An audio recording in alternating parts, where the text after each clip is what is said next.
Hello everyone, welcome to my channel The Buddha Physics Study. In last video we understood the particles of matter are very small in size. In this video we will understand the particles of matter have spaces between them, यानी कि जो किसी पदार्थ के particles होते हैं, जो अणु होते हैं, उनके बीच में कुछ स्पेस होता है. तो लेट्स गेट स्टार्टेड. तो चलिए शुरू करते हैं. The particles of matter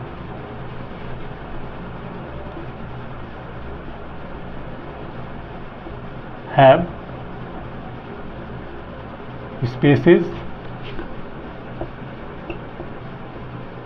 between them. अब ये क्या है, इसको हम लोग समझते हैं. The spacing between molecules of matter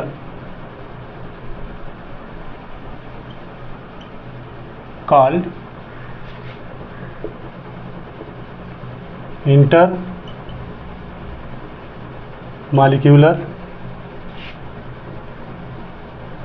space. यानी कि जो किसी पदार्थ के मॉलिक्यूल्स होते हैं उनके बीच में जो गैप होता है, जो स्पेस होता है, उस स्पेस को हम लोग क्या कहते हैं? इंटरमॉलिक्यूलर स्पेस कहते हैं. जैसे अगर हम एक कांच की ग्लास ले लें और उसके अंदर छोटी छोटी गोलियां या कोई छोटे छोटे बॉल्स को अगर डालते हैं तो इस तरह से देखेंगे हम लोग कि इनके बीच में स्पेसेस दिखाई देंगे. देखिए यहाँ ये स्पेस जो होते हैं वो इंटरमॉलिक्यूलर स्पेस कहलाते हैं. ये स्पेस जो होंगे वो इंटरमॉलिक्यूलर स्पेस कहलाएंगे. तो अब हम लोग एक एक्सपेरिमेंट के द्वारा कैसे इसको समझ सकते हैं. Take 100 ml of water in a measuring cylinder. एक मेजरिंग सिलेंडर होता है, उसके अंदर हम लोग 100 ml वाटर लेते हैं. तो take 100 ml of water in a measuring cylinder.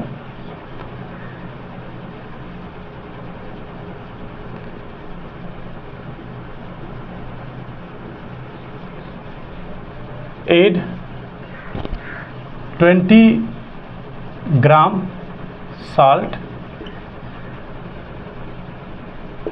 in water gently and stir it well so as to dissolve the salt well in water. ऐसे कि जो साल्ट हो अच्छी तरह से इसमें घुल जाए और अच्छी तरह से इसको हम लोग घोल दें. It is noticed that the level of water does not change. It shows that the particles of salt have occupied spaces between the particles of water. यानी कि इसका मतलब है कि हम ये देखेंगे कि जो वाटर का लेवल, जब इसमें हम लोग साल्ट को डिज़ोल्व करेंगे, घोलेंगे, तो इसके स्तर जो होगा, इसका जो लेवल होगा वो बढ़ता नहीं है, ऐसा ऑब्ज़र्व करेंगे हम लोग. तो इसका मतलब ये है कि जो साल्ट का पार्टिकल्स है, जो अणु हैं, वो वाटर के अणु यानी मॉलिक्यूल्स के अंदर जगह ले लेते हैं. तो इस तरह से पता चलता है कि कोई भी जो पदार्थ है, जैसे वाटर है तो ये भी एक पदार्थ है, पदार्थ के बीच में जो गैप होता है उसमें एक साल्ट जब इसमें डाला गया तो साल्ट के जो पार्टिकल्स यानी कि जो अणु हैं वो इसमें जगह कवर कर लिए.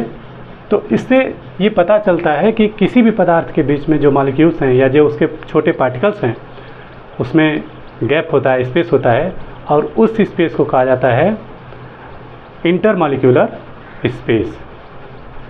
तो इस वीडियो में इतना ही। अगली वीडियो में हम लोग समझेंगे the particles of matter are in constant random motion. Thank you for watching this video. Please like, subscribe and share, and also hit the bell icon for get notification for upcoming videos.